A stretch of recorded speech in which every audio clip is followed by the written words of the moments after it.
എല്ലാവർക്കും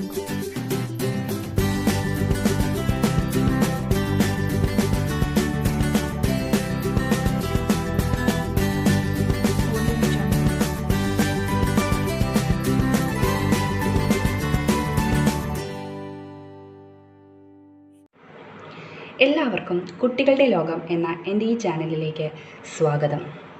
കൗതുകങ്ങൾ നിറഞ്ഞതാണ് കുട്ടികളുടെ ലോകം. പ്രത്യേകിച്ചും ഇന്നത്തെ കാലത്ത് ഒരു കുട്ടിയുടെ വളർച്ചയ്ക്കുതകുന്ന അല്ലെങ്കിൽ ഒരു കുട്ടിയുടെ ലോകം കൗതുകമാക്കാൻ ഉതകുന്ന ഒരുപാട് നല്ല കഥകളും കവിതകളും ഒക്കെ നിറഞ്ഞതാണ് കുട്ടികളുടെ ലോകം എന്ന ഈ ചാനൽ. ഒരു കുട്ടിയുടെ വളർച്ചയ്ക്ക് സഹായിക്കുന്ന ചില ചെറിയ വലിയ കാര്യങ്ങളുണ്ട്. അതിലൊന്നാണ് കുട്ടിക്കവിതകൾ.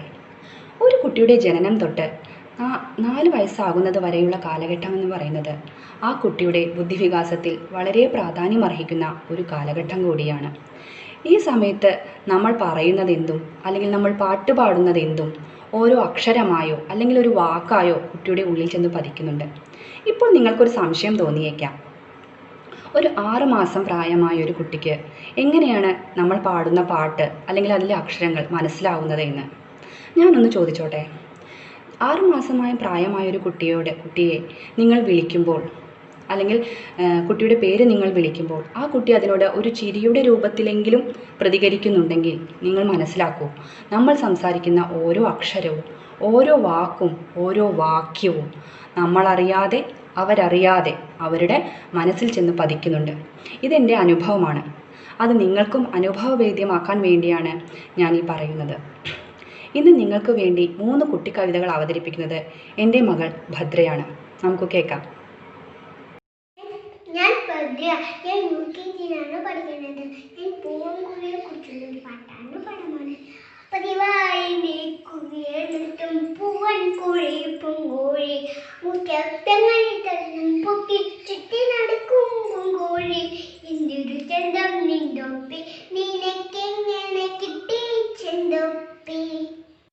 തത്തെ കുറിച്ചുള്ള ഒരു പാട്ടാണ് പാടുന്നത്. തത്തേ തത്തേ വന്നാട്ടെ എത്തിയതിനാട്ടെ കുത്തി തിന്നാനം നീരാം മുറ്റിൻ മണികൾ നെൽമണികൾ. ഇനി ഞാൻ തായും പ്രായും ഉള്ളൊരു പാട്ടാണ് പാടുന്നത്. പറ പറ പറ പറ പത്തു പറ പത്തായത്തിൽ നിന്നുണ്ടോ പദ പദ പദ പദ പദ കണ്ടു പാഞ്ചാലിയുടെ പദ കണ്ടു.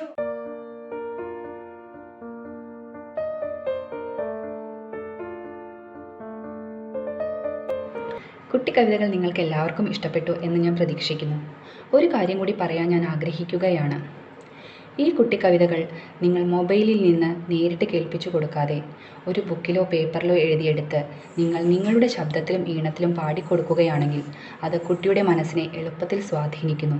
വേറൊന്നും കൊണ്ടല്ല, വേറെ ഏതൊരു വ്യക്തിയെക്കാളും ഒരു കുട്ടിയുടെ മനസ്സിനെ സ്വാധീനിക്കുന്നത് ആ കുട്ടിയുടെ അമ്മയുടെ ശബ്ദവും ഈണവും താളവുമാണ്. പുതിയൊരു എപ്പിസോഡുമായി നമുക്ക് വീണ്ടും കാണാം. നന്ദി.